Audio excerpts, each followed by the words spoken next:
बिल्लाहि मिनश्शैतानिर्रजीम बिस्मिल्लाहिर्रहमानिर्रहीम रब्बिश्रह ली सदरी वयस्सिर ली अमरी वहलुल उक़दतम मिन लिसानी यफ़क़हू क़ौली रब्बि ज़िदनी इल्मा रब्बि ज़िदनी इल्मा रब्बि ज़िदनी इल्मा। कल हमने टॉपिक शुरू किया था वकूफ़ का बयान, उसका एक हिस्सा मैंने आप लोगों को कल बता दिया था। आज उससे अगला पैराग्राफ जो है उसके बारे में मैं आपको बताऊंगी। ये 5 अलामात कौन कौन सी, ये देखिए ब्रैकेट में ये जो सर्कल है इसे आयत का निशान कहते हैं। ये मीम है, ये आपने अक्सर कुरान पाक के में पढ़ते पढ़ते सिपारे के पेज के साइड पे कभी लिखा हुआ देखा होगा, वक्फ लाजिम, ये पेज के बाहर लिखा हुआ होता है और दरमियान में इस तरह से मीम होता है, वहां पे वक्फ करना लाजमी होता है।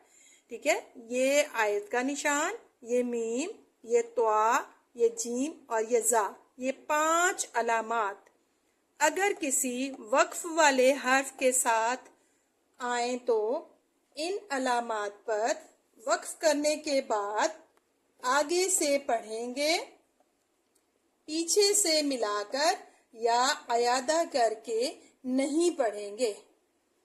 अब इस बात से आपको क्या समझ में आया कि जब हम कुरान पाक की तिलावत कर रहे होते हैं तो उस वक्त आयत के दरमियान में अगर ये किसी इन अलामात में से कोई अलामत आ जाए और वहां पे आपका सांस टूट जाए, आयत के निशान पे तो वैसे भी हमने रुकना होता है, आयत मुकम्मल होती है तो हम सांस तोड़ते हैं, हम रुकते हैं, फिर अगली आयत शुरू करते हैं।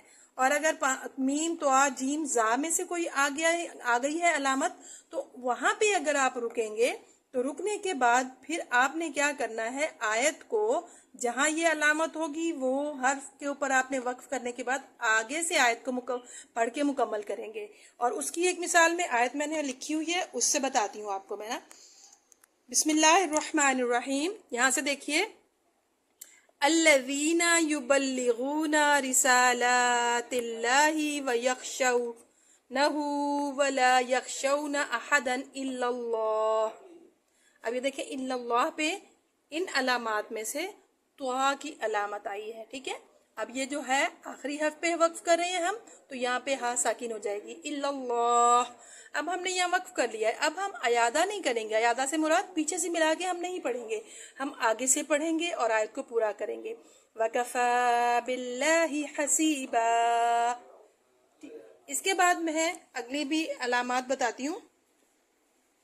और अगर दरमियान आयत में रुक गए, अब ये देखें, जहां उन 5 अलामात में से कोई अलामत नहीं होती, कौन कौन सी, आयत का निशान, मीम, त्वा, जीम, जा। ठीक है, और अगर दरमियान आयत में रुक गए जहां कोई अलामत नहीं तो फिर पीछे से मिलाकर या अयादा करके पढ़ेंगे। मसलन इसमें भी मैंने एक आयत लिखी हुई है, वो मैं आपको पढ़ के सुनाती हूँ यहाँ, क्योंकि मेरा सांस लंबा नहीं है और इसमें इन 5 अलामात में से कोई अलामत भी नहीं है। जहाँ मेरा सांस टूटेगा इस आयत में, वहाँ से मैं पीछे से मिलाऊंगी, अयादा करूँगी। बिस्मिल्लाहिर्रहमानिर्रहीम, वक़ालू रब्बना इन्ना अतअना सादतना। अब देखें, आपको फील हुआ होगा मेरा सादतना पे आवाज जो है वो भारी हो गई थी, सांस मेरा टूटने लग गया था। अब मैंने सादतना से आगे वकू बरा नहीं पढ़ना, अब पीछे से अयादा करना है, पीछे से मिला के पढ़ना है। ठीक है, सादतना वकू बराअना फअज़ल्लूना सबीला। इसके बाद, और अगर किसी मुशद्दद हर्फ पर रुके तो, अब मैंने आपको बताया था जिस हर्फ पर शद हो, हरूफ तहजी के किसी भी हर्फ के ऊपर शद हो सकती है तो वो हर्फ मुशद्दद हर्फ कहलाता है। और अगर किसी मुशद्दद हर्फ पर रुके तो जोर देकर शद अदा करेंगे। इसके भी मसलन से पता चलेगा किस तरह से। अब देखिए, आइन जबर आ, लाम जबर या लई, अलई, हाजे नून हिन, नून जबर ना, अलैहिन्ना, لیکن ان علامات میں سے تو ہے، تو یہاں پہ ہم نے وقف کرنا ہے وہ کس طرح سے، نون کو ساکن بھی کرنا ہے اور اس کے اوپر غنہ بھی کرنا ہے. اسے پڑھیں گے وقف رواں پڑھیں گے تو اس طرح سے علیہن.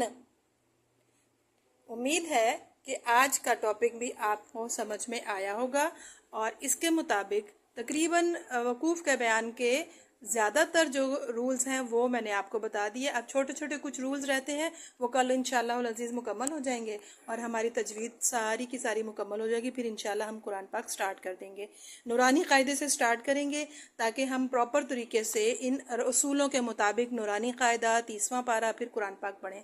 اللہ تعالی ہم سب کو صحیح معنوں میں قرآن پاک کو تجوید کے ساتھ ادا کرنے کی، پڑھنے کی، تلاوت کرنے کی توفیق عطا فرمائے. السلام علیکم ورحمۃ اللہ.